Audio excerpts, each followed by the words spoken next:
जय हिंद दोस्तों, स्वागत है आपका एजू फॉर इंडिया के प्लेटफॉर्म पर। और स्टैटिक जीके के इस पोर्शन में हम आज देखेंगे सेट नंबर 3, जिसमें आप जानते हैं कि इसमें शामिल हैं एसएससी के प्रीवियस प्रश्न और जो आने वाले परीक्षाओं में जो संभावित प्रश्न बन सकते हैं उनकी इन्फॉर्मेशंस को यहाँ पर भी शामिल किया गया है और ऐसा सोल्यूशन दिया गया है जिससे कि आप आसानी से और अच्छे से समझ सको। तो चलिए स्टार्ट करते हैं, देखते हैं आज के सेशन का पहला प्रश्न। पहला प्रश्न दिया हुआ है कि निम्नलिखित में से कौन सा हड़प्पा स्थल हरियाणा में है। तो हरियाणा में कौन सा हड़प्पा स्थल है, ये एसएससी सीजीएल के द्वारा 2022 में क्वेश्चन पूछा जा चुका है, यानी कि आपका ये प्रीवियस प्रश्न है। तो इसमें क्या है, कालीबंगा होगा या लोथल होगा या राखीगढ़ी होगा या धौलावीरा होगा। तो इसमें ऑप्शन सी आपका सही उत्तर होगा, क्योंकि राखीगढ़ी जो है ये हरियाणा का हड़प्पा स्थल है। हड़प्पा के कई सारे स्थल हैं, तो ये सारे स्थल हैं और ये किस राज्य में पड़ते हैं। तो राखीगढ़ी तो हरियाणा में हो गया, लेकिन ये किस राज्य में पड़ेंगे, बाकी के तीन तो देखते हैं आगे वाली। इसमें क्या है कि राखीगढ़ी हरियाणा में है और कालीबंगा कहाँ पर है, राजस्थान में। और लोथल की अगर बात करें तो लोथल गुजरात में स्थित है। और धौलावीरा की बात करें तो धौलावीरा भी कहाँ पर है, गुजरात में स्थित है। तो धौलावीरा और लोथल को आपको अच्छे से ध्यान रखना है, क्योंकि ये पिछला करंट का मुद्दा भी रहा है, तो यहाँ से क्वेश्चन बन सकते हैं। फिर एक क्वेश्चन दिया हुआ है कि एक सेल्ट है जो नवपाषाण काल से है, वो क्या है, क्वेश्चन मार्क। एक मकबरा है या एक घर है या फिर एक उपकरण है या फिर एक कलश है। नवपाषाण काल का है तो क्या होगा, सेल्ट। हिंदी में तो इस तरीके से सेल्ट लिखेंगे, लेकिन इंग्लिश में अगर लिखें तो सेल्ट। तो ये क्या है, एक टूल है। इसका उपयोग क्या किया जाता है कि नवपाषाण काल के जो हथियार थे बहुत नुकीले और धारदार थे, तो ये वहीं से मिला है नवपाषाण काल से। अब इसके बारे में डिटेल देखते हैं। सेल्ट क्या है, नवपाषाण काल का क्या है, एक उपकरण है। और क्या है, एक नवपाषाण काल क्या था कि अपनी महापाषाण वास्तुकला और कृषि पद्धति प्रसार जो था और पॉलिश किए गए पत्थरों के जो औजार उनके लिए जाना जाता था। अब महापाषाण वास्तुकला मतलब यानी कि जो पत्थरों से क्या किए जाते थे, वो आर्किटेक्चर बनाते थे, वास्तुकला, और कृषि भी करते थे, और पॉलिश किए गए जो हथियार थे उनका भी प्रयोग करते थे, उसके लिए जाना जाता है।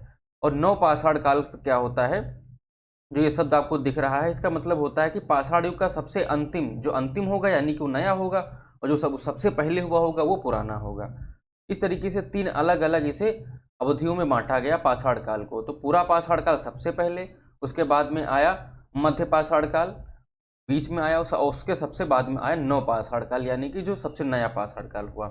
यानी कि इसको क्या कहेंगे, आपका ये प्रागैतिहासिक काल को डिवाइड किया गया तीन कालों में। कौन सा, पूरा पाषाण काल, मध्य पाषाण काल और नवपाषाण काल। अब इनकी डेट क्या है आप यहाँ से देख सकते हो।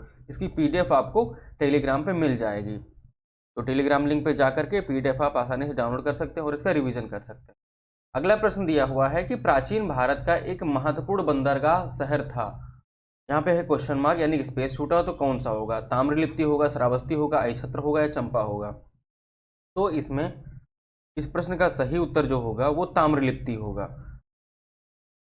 ऑप्शन ए आपका सही उत्तर होगा, ऑप्शन ए ताम्रलिप्ति। अब बचा श्रावस्ती, अहिछत्र और चंपा। ये आपने नाम सुना होगा कि 16 महाजनपद थे, ये उनसे संबंधित है। अब यहाँ देख लेते हैं कि जो ताम्रलिप्ति है, जो बंगाल, जो था कि बंगाल के खाड़ी के तट पर स्थित क्या था, एक प्राचीन बंगाल में एक बंदरगाह शहर था। और ये क्या था कि सुहमा साम्राज्य एक था, उसकी राजधानी थी ये आपको ध्यान रखना है। हम 16 महाजनपदों में देख लेते हैं। श्रावस्ती क्या था, प्राचीन भारत में जो कोसल साम्राज्य की राजधानी थी, और वह स्थान जहाँ पर बुद्ध ने ज्ञान प्राप्ति के बाद सबसे अधिक समय तक रहे थे। कहाँ पर, श्रावस्ती में। अब देखते हैं अहिछत्र। अहिछत्र कहाँ है, उत्तर प्रदेश में बरेली जिले के जो है आंवला तहसील के आधुनिक रामनगर गांव के पास में स्थित है। तो अहिछत्र क्या है, ये बरेली में है, कहाँ, यूपी में। अब देख लेते हैं कि जो चंपा शहर है वो अंगराज्य की राजधानी थी, प्राचीन जो भारत था। ये जो 16 महाजनपद थे वहाँ से ये क्वेश्चन आता है, तो आपको ध्यान रखना है। फिर आगे देखते हैं अगला प्रश्न। अगला प्रश्न दिया है कि निम्नलिखित में से किस राजपूत शासक ने 1911 एडी या ईस्वी में तराइन के प्रथम युद्ध में मोहम्मद गौरी को हराया था। तो मोहम्मद गौरी को किसने हराया था, ये सीजीएल 2022 का प्रश्न है। तो राणा कुंभा ने हराया था, या मालदेव राठौर ने, या पृथ्वीराज चौहान ने, या बप्पा रावल ने। तो ऑप्शन सी इसमें आपका सही उत्तर होगा, क्योंकि पृथ्वीराज चौहान ने क्या किया था, मोहम्मद गौरी को हराया था तराइन के किस युद्ध में, प्रथम युद्ध में। और इसके बाद में क्या हुआ, जब दूसरा युद्ध हुआ था तराइन का, तो उसमें मोहम्मद गौरी ने इनको हरा दिया था। तो तराइन का जो प्रथम युद्ध होता है वो 1911 ईस्वी में होता है, जिसमें क्या होता है, पृथ्वीराज चौहान ने मोहम्मद गौरी को पराजित किया था। और तराइन का द्वितीय युद्ध जो होता है वो 1192 ईस्वी में होता है, जिसमें मोहम्मद गौरी ने पृथ्वीराज चौहान को पराजित कर दिया था। तो ये 2 युद्ध हुए थे तराइन के, इतनी आपको याद रखना है। अगला प्रश्न है कि निम्नलिखित में से किसने वर्ष 1503 में भारत में पहला यूरोपीय किला बनवाया था। आपको याद रखना है कि यूरोपीय किला के बारे में यहाँ पे पूछा जा रहा है। तो वो डच थे, या ब्रिटिश थे, या फ्रेंच थे, या पुर्तगालीज थे, या पुर्तगीज थे। तो यहाँ पर जो आपका सही उत्तर होगा वो ऑप्शन डी होगा, कि जो पहला जो यूरोपीय किला था उसको बनवाने का श्रेय जो है पुर्तगालियों को जाता है। फोर्ट इमैनुअल या फिर फोर्ट मैनुअल। अब ये कहाँ पर है, तो ये कहाँ पर है, फोर्ट कोच्चि में स्थित है, कोचीन में, आपको ध्यान रखना है। और ये 1503 में बनाया गया था। ये उसकी पेंटिंग है जिसे आप देख सकते हो, आपको याद रहे ऐसे इमेज यहाँ पर रखी गई है। अब इसके बारे में थोड़ा डिटेल देखते हैं कि भारत में पहला यूरोपीय किला वर्ष 1503 में पुर्तगालियों के द्वारा बनाया गया था। और फोर्ट इमैनुअल, इसी का निर्माण जो है 1503 में पुर्तगालियों के द्वारा। और ये फोर्ट है कहाँ पर, फोर्ट कोच्चि में स्थित है। और यह सभी कोच्चि शासक और पुर्तगाल के सम्राट के बीच क्या था, गठबंधन का प्रतीक था, आपको ध्यान रखना है। पहले क्या होता था कि राजाओं और वहाँ पर इनके बीच में कुछ ट्रीटी होती थी, और कुछ सिम्बलाइज करने के लिए चीज़ें बनाई जाती थी, प्रतीक देने के लिए। तो उसका ये महत्वपूर्ण क्या है, भाग है या हिस्सा है या उदाहरण है। मध्यकालीन भारत के निम्नलिखित में से किस राजा के द्वारा मन कौतूहल एक पुस्तक का संकलन किया गया था। तो वो कौन राजा थे, तो आपको ध्यान रखना है कि राजा मान सिंह तोमर थे, या फिर कृष्णा द्वितीय थे, या फिर परांतक वीर नारायण थे, या फिर राजशेखर वर्मन थे। तो इस प्रश्न का सही उत्तर होगा ऑप्शन ए, क्योंकि राजा मान सिंह जो तोमर थे, इस पुस्तक का संकलन इन्हीं के द्वारा किया गया था। अब ये क्या थे कि वह ग्वालियर के शासक थे, ये एक ग्वालियर के शासक थे, और वह हिंदू शास्त्रीय संगीत में ध्रुपद शैली जो थी उसके संरक्षक थे। ठीक है, याद रखना है यहाँ पे एक शब्द जो है संरक्षक, ठीक है, संरक्षक थे। उन्होंने ग्वालियर किले में क्या होता, गुजरी महल और मान मंदिर पैलेस का निर्माण किया था। और भारत में तोमर वंश के संस्थापक अगर बात करें तो अनंगपाल प्रथम जो थे, वो अनंगपाल प्रथम तोमर, तो इन्होंने क्या किया था, इस वंश की स्थापना की थी, या इस वंश के संस्थापक के रूप में जाने जाते हैं। अब अगला देखते हैं कि किसने 1 नवंबर 1858 जब 1857 की क्रांति हुई, जब 1857 की क्रांति हुई, उसके बाद में महारानी क्या होती, महारानी के द्वारा घोषणा की गई थी कि भारत एक राज्य सचिव के माध्यम से ब्रिटिश सरकार द्वारा और उसके नाम पर शासित होगा। तो ये घोषणा होती 1 नवंबर 1858 को। तो ये रानी विक्टोरिया ने की थी, यानी कि आपका ऑप्शन सी सही उत्तर होगा, सीधा सीधा। फिर आगे देखते हैं, लेकिन यहाँ पर जो प्रश्न में इंफॉर्मेशन है ये आपको ध्यान रखना है कि घोषणा होती है 1 नवंबर 1858 को होती है, और क्या होती है कि भारत एक राज्य सचिव के माध्यम से ब्रिटिश साम्राज्य द्वारा और उसके नाम पर शासित होगा। तो यहाँ से इंफॉर्मेशन निकल करके फिर से क्वेश्चन बन सकता है, जिसे आपको ध्यान रखना है। ये आपका सही उत्तर हो गया, वही बात यहाँ पे लिखी है। फिर आगे देखते हैं, बिहार में 1857 के विद्रोह का नेतृत्व किसने किया था। तो ये क्या था, तात्या टोपे ने किया, या नाना साहब ने, या कुंवर सिंह ने, या फिर बख्त खान ने। तो इसका सही उत्तर जो होगा वो ऑप्शन आपका सी सही उत्तर होगा, क्योंकि जो कुंवर जी थे, कुंवर सिंह, इन्होंने क्या किया था, बिहार में जो 1857 का विद्रोह हुआ था, बिहार में रह करके उन्होंने वहाँ का नेतृत्व किया था। अब इनके बारे में जो कुछ ऑप्शंस थे उनके बारे में देख लेते हैं, जो आपके लिए एग्जाम के लिए महत्वपूर्ण है। इनमें शामिल है कि कुंवर सिंह क्या थे, वो जगदीशपुर यानी कि जो बिहार में था, 1857 का इन्होंने जो विद्रोह था उसका नेतृत्व किया था। अब लखनऊ के बारे में जान लेते हैं कि लखनऊ में रह करके बेगम हजरत महल जो थी ये वाली, तो इन्होंने क्या किया था, यहाँ से इसका नेतृत्व किया था 1857 के विद्रोह का। और बैरकपुर में मंगल पांडे ने किया था नेतृत्व, और झांसी में क्या किया था, रानी लक्ष्मीबाई जो थी उनके द्वारा किया गया था। कानपुर में तात्या टोपे के द्वारा किया गया था। और दिल्ली में बहादुर शाह द्वितीय और बख्त खान, ये दो नाम याद रखना। लोगों को बहादुर शाह द्वितीय तो याद रहता है, लेकिन बख्त खान क्या होता है नहीं याद रहता। तो ये आपको याद रखना कि दो लोग थे यहाँ पर। अगर ऐसे प्रश्न आता है तो उसको आप ऐसे डील करें। फिर आगे देखते हैं कि निम्नलिखित में से किसे गुरुदेव के नाम से जाना जाता था। पहली इंफॉर्मेशन। अगला क्या है कि जिन्हें पश्चिमी धुनों के अनुरूप बनाने के लिए भारतीय संगीत और लोकगीतों के तत्वों को क्या किया था, सटीकता के साथ लाने में विशेषता प्राप्त की तथा अन्य कला क्षेत्र में भी विशेषता प्राप्त की थी। ये तो इसमें कौन होगा, रविन्द्रनाथ टैगोर होंगे या अवनींद्रनाथ टैगोर होंगे या हेमंत मुखर्जी या फिर बंकिम चंद्र चट्टोपाध्याय। तो इसमें आपका जो सही उत्तर होगा वो ऑप्शन ए आपका सही उत्तर होगा, यानी कि रविंद्रनाथ टैगोर। तो इनके बारे में जो ऊपर इंफॉर्मेशन दी है इसको आप अच्छे से याद रखना है, क्योंकि क्वेश्चन इस तरीके से बनेंगे। अब इनके बारे में कुछ देख लेते हैं इंफॉर्मेशन जहां से क्वेश्चन बन सकते हैं। कि महात्मा गांधी जी ने रविन्द्रनाथ टैगोर को गुरुदेव की उपाधि दी थी, और उन्होंने क्या किया था कि 1913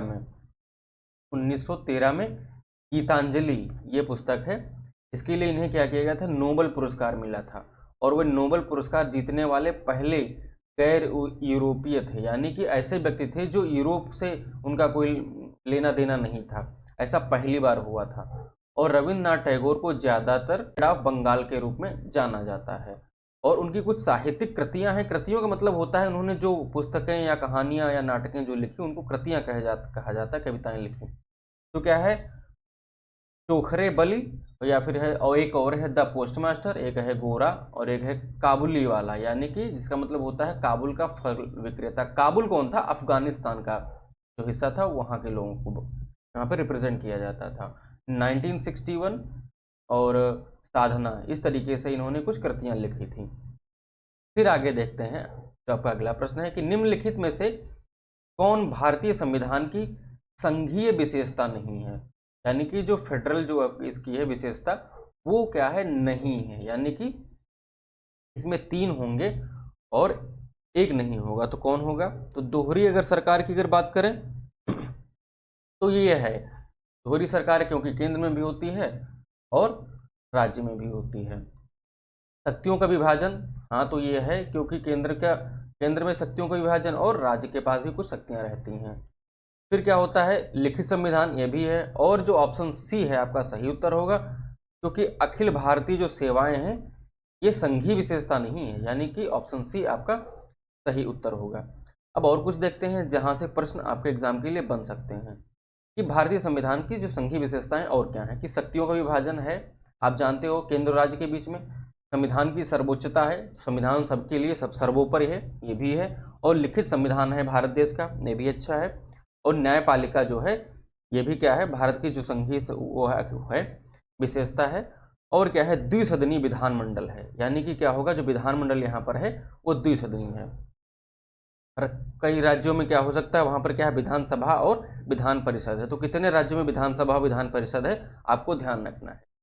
निम्नलिखित में से किसने भारतीय संविधान को अर्धसंघीय से बताया था, तो अर्धसंघीय किसने बताया था, वो थे, कौन थे, M.V. पाइल थे, या फिर गुरनान मिडल थे, या फिर A.V. डाइसी थे, या फिर K.C. व्हीलर थे। तो इसमें आपका जो सही उत्तर होगा वो ऑप्शन डी आपका सही उत्तर होगा। जो K.C. व्हीलर जो थे उन्होंने भारतीय संविधान को क्या कहा था, एक अर्धसंघीय बताया था। और इसके बारे में जो इन्फॉर्मेशन दी है कि भारतीय संविधान को K.C. व्हीलर द्वारा संघीय रूप में, लेकिन भावनात्मक और एकात्मक, भावना में जो एकात्मक है, अर्धसंघीय के रूप में वर्णित किया था। तो अगर और डिटेल में क्वेश्चन आता है तो इस लाइन से डील कर सकते हैं, वहाँ पे कर सकते हैं, इसको ध्यान रखना है। फिर अगर आता है आपका कि मॉरिस जोन्स द्वारा उन्होंने क्या कहा था भारतीय संविधान को, कि सौदेबाजी संघवाद कहा था, संघवाद को लेकर के। और ग्रैनविले ऑस्टिन ने क्या कहा था, सहकारी संघवाद। और आइवर जेनिंग जो थे, इन्होंने केंद्रीकरण की प्रवृत्ति वाला इन्होंने संघ कहा था, किसको, भारत के संविधान को, भारत को। फिर आगे देखते हैं कि निम्नलिखित में से सबसे पुराना उच्च न्यायालय जो है वो कौन है। हाई कोर्ट की बात की जा रही है जो राज्यों में होते हैं। तो कर्नाटक का उच्च न्यायालय है, या इलाहाबाद का उच्च न्यायालय है, या कलकत्ता का उच्च न्यायालय है, या फिर दिल्ली का उच्च न्यायालय है। तो इसमें जो आपका ऑप्शन बी सही उत्तर होगा, क्योंकि जो कलकत्ता का जो हाई कोर्ट था उसकी स्थापना 1862 में हुई थी। तो ये सबसे पहले स्थापित हुआ था उच्च न्यायालय। अब देखते हैं इसके बारे में कुछ और इन्फॉर्मेशन कि कलकत्ता उच्च न्यायालय 2 जुलाई 1862 को स्थापित हुआ, यानी कि भारत का सबसे पुराना उच्च न्यायालय है। और इसके अंतर्गत कौन कौन शामिल हैं राज्य कि पश्चिम बंगाल राज्य और अंडमान और निकोबार द्वीप समूह के केंद्र शासित जो प्रदेश हैं उनका अधिकार क्षेत्र इसके अंतर्गत आता है। तो दो कौन है, एक है यूटी और एक है स्टेट, यानी कि आपका पश्चिम बंगाल और यूटी कौन है, अंडमान निकोबार। अब अगर मद्रास उच्च न्यायालय की बात करें तो 15 अगस्त 1962 को इसकी स्थापना होती है। फिर उसके बाद में बॉम्बे उच्च न्यायालय की अगर बात करें तो उसकी स्थापना 14 अगस्त 1862 को होती है। माफ़ करना, ये 1862 है, 1862 को होती है। तेलंगाना और आंध्र प्रदेश जो उच्च न्यायालय हैं इनकी स्थापना 1 जनवरी 2019 को की जाती है। और जो भारतीय संविधान है उसमें जो अनुच्छेद दिया है 214 से लेकर के 231 तक, वहाँ पर क्या है कि जो हाई कोर्ट यानी कि जो राज्यों के उच्च न्यायालय हैं उनके संगठन और उनकी शक्तियों के बारे में उसमें उल्लेख किया गया है, यानी कि बताया गया है। फिर आगे देखते हैं आपका अगला प्रश्न कि निम्नलिखित में से स्थलीय ग्रह की पहचान कीजिए। अब यानी कि कौन सा ग्रह यहाँ पर जो ऑप्शन में दिया है वो स्थलीय है। तो ऑप्शन ए कह रहा है कि यूरेनस यानी कि आपका अरुण, या फिर बृहस्पति, या फिर बुध, या फिर वरुण यानी कि नेपच्यून। तो इसमें आपका जो सही उत्तर होगा वो ऑप्शन सी यानी कि जो बुध है वो आपका स्थलीय ग्रह है। अब इसके बारे में इंफॉर्मेशन देख लेते हैं कि हमारे सौर मंडल में क्या है कि पृथ्वी, मंगल, बुध और शुक्र ये क्या है, स्थलीय यानी कि चट्टानी ग्रह हैं, जिनको आप रॉकी प्लेनेट कह सकते हो। और क्या है कि सौर मंडल में 4 क्या है, विशाल गैसीय ग्रह हैं। तो ऊपर वाले क्या हो गए, ये आपके स्थलीय हो गए यानी कि रॉकी चट्टान। और या फिर अगले जो गैसीय ग्रह कौन है, नेपच्यून है, यूरेनस है और शनि है। इन्हें क्या कह सकते हैं, जोवियन ग्रह या फिर जोवियन प्लेनेट भी कहते हैं। अगर इसमें से क्वेश्चन आए तो इसे आपको ध्यान रखना है, क्वेश्चन बन सकता है। अब बुध ऐसे सूर्य की दूरी के क्रम में किस तरीके से है, तो क्या हो जाएगा, पहले क्या है, बुध है, फिर शुक्र है, फिर पृथ्वी है, फिर मंगल है, फिर बृहस्पति, शनि, यूरेनस और नेपच्यून। तो ये सारे ग्रहों के नाम दिए गए हैं, बुध, शुक्र, पृथ्वी, मंगल, ये बृहस्पति, और ये क्या है, मंगल है, ये बृहस्पति है, ये क्या है आपका यूरेनस है, और ये नेपच्यून है। अब क्या होता है कि जो ये क्या है, मार्स यानी कि मंगल है, और ये जुपिटर यानी कि क्या है, बृहस्पति, इनके बीच में कौन सी बेल्ट पाई जाती है, तो एस्टेरॉयड बेल्ट पाई जाती है, यानी कि जो क्षुद्र ग्रह होते हैं उनकी बेल्ट पाई जाती है। तो ये आप यहाँ पर देख सकते हो। फिर आगे देखते हैं आपका कि निम्नलिखित में से कौन सा गैलीलियन चंद्रमा, जिसे 1610 ईस्वी में एक इटालियन खगोल शास्त्री थे गैलीलियो गैलीली, उन्होंने क्या किया था कि घर में बने दूरबीन का उपयोग करके देखा था। तो क्या होता है, उस चंद्रमा यानी कि जो सैटेलाइट है उसको, वो कौन था उसके बारे में यहाँ पर पूछा जा रहा है। तो उसका नाम क्या था, नामका था, या फोबोस था, या टाइटन था, या फिर गैनीमेड था। तो यहाँ पर ऑप्शन जो आपका डी होगा वो आपका सही उत्तर होगा। और उनके द्वारा जो बनाया गया पहला टेलीस्कोप था उसका यहाँ पे फोटो देख सकते हो। इसमें लिखा है कि 25 अगस्त 1609 को गैलीलियो ने अपनी टेलीस्कोप क्या थी, सीनेट सदस्यों के सामने प्रस्तुत की थी और दिखाया था। और ये टेलीस्कोप किसी भी वस्तु को 8 गुना ज़्यादा बढ़ा करके दिखाने में सक्षम था, और इसकी क्षमता बढ़ाकर गैलीलियो ने ब्रह्मांड के अन्य ग्रहों का अध्ययन किया था। तो आपको ये ध्यान रखना है गैलीलियो गैलीली के बारे में। और जो आपका यहाँ पर गैनीमेड है इसके बारे में देखते हैं कि गैनीमेड क्या है, एक बृहस्पति का उपग्रह है, यानी कि उसका चंद्रमा है, और सौर मंडल के चंद्रमाओं में सबसे बड़ा और सबसे विशाल है। ये आपको ध्यान रखना है। सौर मंडल की 9वीं सबसे बड़ी बॉडी है, यानी कि सबसे बड़ी वस्तु है सौर मंडल की। और जोवियन प्रणाली क्या है कि बृहस्पति के चंद्रमाओं की एक प्रणाली है, जो बृहस्पति के जो उपग्रह हैं, जुपिटर के जो सैटेलाइट हैं, उनका क्या है, एक सिस्टम है। और इसके लिए क्या है कि अगला नियोजित मिशन 2023 में जो यूरोपियन अंतरिक्ष एजेंसी है उसका जुपिटर क्या है, आईसी मून एक्सप्लोरर है, यानी कि जिसको JUICE जूस है, कि मंगल का जो चंद्रमा हो जाएगा वो फोबोस हो जाएगा, नेपच्यून का नाम का हो जाएगा, और जो शनि है इसका क्या मतलब सैटेलाइट क्या होगा या चाहे चंद्रमा क्या होगा, वो टाइटन होगा। तो ऐसे आपको याद रखना है। फिर अगला प्रश्न दिया है कि निम्नलिखित में से, माफ करना, विश्व का सबसे बड़ा महाद्वीपीय सेल्फ यानी कि कॉन्टिनेंटल सेल्फ कौन सा है। तो पहले जान लेते हैं कि महाद्वीपीय या फिर कॉन्टिनेंटल सेल्फ क्या होते हैं। तो ये क्या हो जाता है, आपका ये समुद्र है, और ये क्या है, आपका ये पृथ्वी है, या ये मतलब ये किनारा है समुद्र का। अब यहाँ पर क्या है, कॉन्टिनेंटल ये स्लोप है, यानी कि जो महाद्वीप है उसका ये ढलान दिया हुआ है यहाँ पर, तो इस तरीके से ये ढलान हो जाता है। फिर उसके बाद में जो ये वाला हिस्सा बनता है कि जो कोस्ट का और इसका ये वाला जो पार्ट होता है, ये कॉन्टिनेंटल सेल्फ यानी कि महाद्वीपीय सेल्फ कहलाता है। तो ये समझ गए आप, महाद्वीपीय सेल्फ। और विश्व में सबसे बड़ा किस जगह पर है, तो भारत का सेल्फ होगा, या फिर हिंद महासागर का सेल्फ है, या फिर प्रशांत महासागर में, या आर्कटिक महासागर के साइबेरियाई सेल्फ में है। तो यहाँ पर जो ऑप्शन डी होगा आपका सही उत्तर होगा, यानी कि जो आर्कटिक महासागर है उसमें जो साइबेरियाई सेल्फ है वो क्या है, विश्व का सबसे बड़ा कॉन्टिनेंटल सेल्फ यानी कि महाद्वीपीय सेल्फ है। इसे आपको ध्यान रखना है। अगला इसमें देख लेते हैं इन्फॉर्मेशन कि महाद्वीपीय सेल्फ क्या है, कि एक महाद्वीप का किनारा, जैसा कि आपने पिछले वाले फोटो में देखा, और से समुद्र के नीचे स्थित होता है। महाद्वीपीय सेल्फ के क्या है, लैंडफॉर्म का उदाहरण है, जो भूमि बनती है उसका क्या है, एक एग्जाम्पल है। और साइबेरिया सेल्फ आर्कटिक महासागर में है। इस प्रश्न में पूछ रहा है कि गंगा का मैदान किन दो नदियों के बीच में फैला हुआ है। तो गंगा का मैदान की अगर बात करें तो भारत जो देश जो है उसमें क्या है, गंगा नदी सबसे ज़्यादा महत्वपूर्ण है और सबसे बड़ी नदी है। तो ये जो प्लेन आप देख पा रहे हो ये गंगा का मैदान है। अब इसमें कह रहा है कि दो नदियों के बीच में फैला हुआ कौन कौन सी दो नदियां हैं।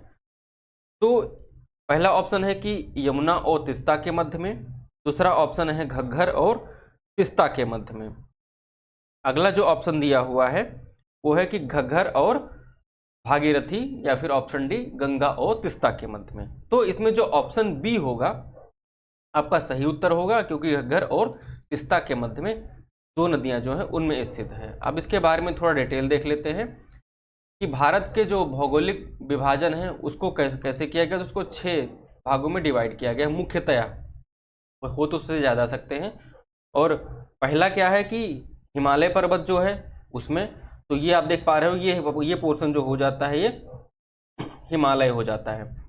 दूसरा आता है उत्तरी मैदान, तो ये वाला जो पोर्शन होता है आपका ये उत्तर का मैदान हो जाता है। और फिर अगला आता है कि प्रायद्वीपीय पठार, तो ये वाला जो हो जाता है ये प्रायद्वीपीय पठार वाला भाग हो जाता है। फिर 4th नंबर पे आता है, चौथे नंबर पे भारतीय रेगिस्तान, तो ये वाला रेगिस्तान हो जाता है भारत का। तो ये होता है कि कम शुष्क है और ये सबसे ज़्यादा सूखा हुआ शुष्क है।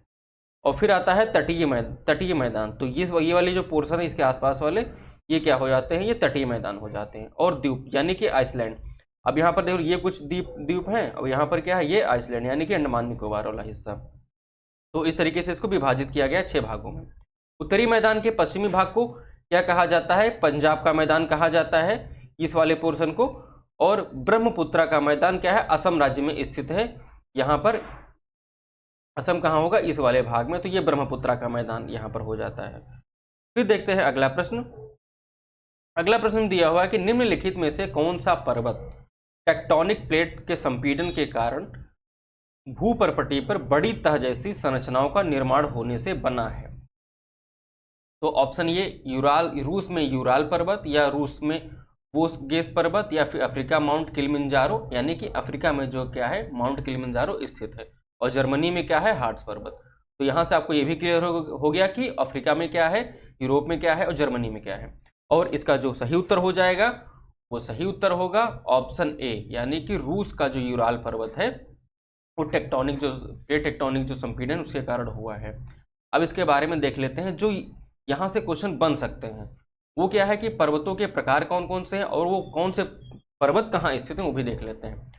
तो क्या है कि वलित पर्वत वो कहाँ पर है, एशिया में क्या है हिमालय पर्वत जो है, तो ये वलित पर्वत हो जाता है, जैसे कि ये हिमालय पर्वत हो जाता है। और फिर अगर देखते हैं कि यूरोप में क्या है, यूरोप में आल्पस है, तो यहाँ पर क्या हो जाता है, ये देख पा रहे होगे कि ये यूरोप है, ये आल्पस पर्वत है। और दक्षिण अमेरिका में क्या है, एंडीज। ये कैसे है, वो वलित पर्वत है, तो ये दक्षिण अमेरिका है और ये एंडीज हो जाता है। फिर क्या है कि उत्तरी अमेरिका में क्या है, रॉकीज, तो ये क्या हो जाती हैं, रॉकीज हो जाती हैं उत्तरी अमेरिका में। और रूस में क्या हो जाता है, यूराल, तो ये वाला हिस्सा यूराल में आ जाता है। फिर आगे देखते हैं कि जो फाल्ट ब्लॉक पर्वत है वो कहाँ पर है, कि उत्तरी अमेरिका में क्या है, सियरा नेवादा पर्वत। तो उत्तरी अमेरिका का सियरा नेवादा पर्वत इस वाले पोर्शन में पड़ेगा, ये उत्तरी अमेरिका है। और जर्मनी में कहाँ पर है, हार्ट्स पर्वत, तो ये जर्मनी कहाँ पर पड़ेगा, इस वाले लोकेशन में पड़ेगा। और ज्वालामुखी पर्वत देख लेते हैं कौन कौन से हैं, वो क्या है, उत्तरी अमेरिका में माउंट सेंट हेलेंस ज्वालामुखी पर्वत है, और फिलीपींस में माउंट पिनातुबो, और हवाई में क्या है, माउंट केया और माउंट लोआ। ये आपको ध्यान रखना है। तो 3 प्रकार होते हैं, वलित पर्वत, फाल्ट ब्लॉक पर्वत और ज्वालामुखी पर्वत। ये कहाँ कहाँ स्थित है, यहाँ पर मेंशन है। चलिए आगे देखते हैं अगला प्रश्न। इस प्रश्न में दिया हुआ है कि निम्नलिखित में से कौन खराब भूमि का मुख्य कारण है। अल्प वर्षा हो सकता है, या फिर मिट्टी का क्षरण हो सकता है, या फिर अत्यधिक वनावरण हो सकता है, या फिर ऑप्शन डी खुले में शौच का हो सकता है। तो जो ऑप्शन बी होगा वो आपका सही उत्तर होगा, क्योंकि जो मिट्टी का क्षरण होता है वही जो वेटलैंड होता है फॉर्म करने का सबसे बड़ा रीजन होता है, खराब भूमि बनने में वही सबसे ज़्यादा योगदान देता है। भूमि अपरदन क्या होता है, वेटलैंड का मुख्य कारण होता है, आप समझ चुके हो। वेटलैंड क्या होता है, एक प्रकार का सूखा इलाका होता है जिसमें क्या होता है कि मिट्टी से भरपूर होती है, और हवा और पानी से क्या होता है बड़े पैमाने पर वो नष्ट हो जाती है, ऐसी मिट्टी रहती है। और वेटलैंड में क्या होता है, घाटी, गली, हुडू और अन्य इसे क्या होता है, इनको भूवैज्ञानिक नाम दिए जाते हैं, सामने आपके आते रहते हैं, इन्हें आपको ध्यान रखना है अगर ऑप्शन में कुछ और भी आए तो। फिर आगे दिया है कि मैक्सिको की खाड़ी, मैक्सिको की खाड़ी में क्या दिया है कि दक्षिण पूर्व में स्थित क्या है, अटलांटिक महासागर के निकट कौन सा जल निकाय यानी कि वाटर बॉडी है, वो क्या है, अरब सागर है, या बाल्टिक सागर है, या कैस्पियन है, या फिर कैरेबियन सागर है। तो यहां पर क्या होगा, आपका ऑप्शन डी सही उत्तर होगा, क्योंकि ये क्या होगा, यहाँ पर कैरेबियन सागर होगा। अगर अरब सागर की बात करें तो अरब सागर कहाँ पर स्थित है, भारत के पश्चिम में, और बाल्टिक सागर अलग हो जाता है और कैस्पियन सागर अलग। ये दोनों क्वेश्चन बहुत ही ज़्यादा इंपॉर्टेंट है, आपको ध्यान रखना ये जो ऑप्शन से जो क्वेश्चन बनते हैं। तो अगर बात करें कैरेबियन सागर की, तो ये देखो गल्फ ऑफ मैक्सिको है, और ये क्या है, ये कैरेबियन सी है, जिसे आपको ध्यान रखना। आगे इसके बारे में देख लेते हैं जो एडिशनल इन्फॉर्मेशन है। कैरेबियन सागर क्या है, अटलांटिक महासागर के निकट है, जो मैक्सिको की खाड़ी के दक्षिण पूरब में स्थित है, यानी कि ये दक्षिण पूरब हो जाएगा, दक्षिण ये और ये पूरब, तो इस वाले पोर्शन में स्थित है। कैस्पियन सागर दुनिया का सबसे बड़ा क्या है, अंतर्देशीय जल बॉडी या जल निकाय है, और यहाँ पर क्या होता है कि दुनिया की सबसे बड़ी झील या पूर्ण समुद्र के रूप में इसे वर्णित किया जाता है। बाल्टिक सागर क्या है, जो है अटलांटिक महासागर की एक भुजा है, यानी कि एक आर्म है। आमतौर पर किस आर्थिक सूचकांक में वर्षों की श्रृंखला के किस वर्ष को आधार वर्ष कहा जाता है, यानी कि आर्थिक जो सूचकांक जारी किया जाता है तो उसको नापा जाता है, तो कहाँ से नापा जाता है, उसको किस आधार वर्ष से नापा जाता है, तो प्रथम वर्ष होता है वो, या फिर 20वां वर्ष होता है, या 10वां वर्ष, या फिर पिछले वर्ष। तो इसमें जो ऑप्शन ए है आपका सही उत्तर होगा। जो आर्थिक सूचकांक में वर्षों की श्रृंखला के लिए जो आधार वर्ष होगा वो प्रथम वर्ष को क्या कहा जाता है, आधार वर्ष के रूप में नापा जाता है या मापा जाता है। आधार वर्ष क्या होता है, किसी आर्थिक या फिर वित्तीय सूचकांक में वर्षों की श्रृंखला का पहला वर्ष होता है। और आधार वर्ष क्या होता है, जो इंडेक्स वैल्यू क्या होता है, पारंपरिक रूप में 100 के बराबर माना जाता है। और जो जीडीपी होता है आपका सकल घरेलू उत्पाद का, वो जो प्रेजेंट टाइम में जो आपका आधार वर्ष यानी कि बेस ईयर है वो 2011-12 नापा गया था। फिर आगे देखते हैं, किस अर्थव्यवस्था में मत्स्य पालन एक हिस्सा है, किस अर्थव्यवस्था में मत्स्य पालन, फिर ब्लैंक स्पेस क्या होगा यहाँ पर, तो ऑप्शन ये तृतीयक क्षेत्र होगा, या फिर माध्यमिक क्षेत्र होगा, या फिर तो माध्यमिक या फिर तृतीयक क्षेत्र होगा, या फिर ऑप्शन डी प्राथमिक क्षेत्र होगा। तो जो मत्स्य पालन होता है ये यानी कि आपका जो प्राथमिक सेक्टर होगा, यानी कि प्राइमरी सेक्टर होगा, प्राथमिक क्षेत्र, तो ऑप्शन डी यहाँ पर सही उत्तर हो जाएगा। अब देख लेते हैं इसमें कौन कौन से क्षेत्र आते हैं, प्राथमिक क्षेत्र, द्वितीय तृतीयक में क्या क्या होता है। तो प्राथमिक क्षेत्र में क्या आता है, जो कृषि होगी, जो जंगल होंगे, पशु पाले जाएंगे, मछलियाँ पाली जाएंगी, या फिर जो मुर्गी पालन और जो खनिज निकाले जाते हैं, ये सब प्राथमिक क्षेत्र में आते हैं। और माध्यमिक क्षेत्र यानी कि जिसको आप सेकेंडरी सेक्टर भी कहते हैं, द्वितीयक क्षेत्र, इसमें क्या होता है, भारी विनिर्माण होता है, प्रकाश निर्माण होता है, खाद्य प्रसंस्करण यानी कि जो खाना जो होता है पैक किया जाता है, फूड प्रोसेसिंग जिसको कहते हैं, और तेल शोधन यानी कि जो ऑयल रिफाइनरीज लगी होती हैं वो, और ऊर्जा जो उत्पादन किया जाता है, ये सब क्या होता है, सेकेंडरी सेक्टर यानी कि माध्यमिक में आता है। ये देख लो, प्राथमिक एग्रीकल्चर, और जो आपके उद्योग आएंगे वो कहाँ पर आएंगे, द्वितीयक क्षेत्र में। और तृतीयक जो क्षेत्र होता है उसमें स्वास्थ्य सेवा यानी कि सब सेवा से संबंधित होता है, वहाँ पर ना कुछ बनता है ना कुछ वहाँ पर बेचा जाता है, वहाँ पर सेवा दी जाती है और उसका पैसा लिया जाता है। और शिक्षा, मनोरंजन, आपका पर्यटन होता है, वित्त होता है यानी कि फाइनेंस, जिनके अंतर्गत बैंक्स आते हैं, बैंकें आपको ध्यान रखना है, और बिक्री और खुदरा, ये सब सारी चीज़ यहाँ पर शामिल हैं। तो ये आपके लिए बहुत बेहद ही महत्वपूर्ण है, आपको ध्यान रखना है। अगला प्रश्न दिया है कि संयुक्त राष्ट्र के सतत विकास लक्ष्यों के संदर्भ में निम्नलिखित में से कौन सा SDG 10 है, यानी कि सस्टेनेबल डेवलपमेंट गोल 10वां कौन सा है। तो ये क्या होगा, जलवायु क्रिया, या फिर असमानताओं में कमी, या फिर शून्य भुखमरी, या फिर उत्कृष्ट कार्य तथा आर्थिक विकास के लिए। तो इसमें आपका जो सही उत्तर होगा वो ऑप्शन बी होगा, क्योंकि जो 10वां सस्टेनेबल डेवलपमेंट गोल है वो असमानताओं में कमी के बारे में बात करता है। इसमें क्या होता है कि 2015 में संयुक्त राष्ट्र के द्वारा 17 सतत विकास लक्ष्यों को जारी किया गया था, जिनमें से एक 10वां भी क्या है इसमें शामिल है, जिसमें बात कही जाती है असमानताओं में कमी के बारे में। अब इसका शीर्षक क्या है कि देशों के भीतर जो असमानता है उसमें क्या करना है, उसको कम करना है। अब इसमें क्या कहा गया कि 2030 तक 10 लक्ष्यों को हासिल करने का लक्ष्य रखा गया है, और जो 17 सस्टेनेबल डेवलपमेंट गोल हैं यानी कि आपके SDG हैं वो यहाँ पर शामिल हैं, 1 से लेकर के आपके 17 तक, जिन्हें आप देख सकते हैं। फिर देखते हैं अगला प्रश्न। इसमें दिया है कि UNDP तथा मानव विकास, माफ करना, UNDP का मानव विकास जो विवरण है वह किन 3 संकेतकों को यानी कि इंडिकेशंस को शामिल या संयोजित करके विकास का माप करता है। तो इसमें क्या होगा, सीधा सीधा ऑप्शन आपका जो सी होगा वो सही उत्तर होगा, क्योंकि स्वास्थ्य, शिक्षा और जीवन स्तर इसके बारे में बात करता है, यानी आपका हेल्थ, एजुकेशन और लाइफ कैसी है उसके बारे में बात करता है।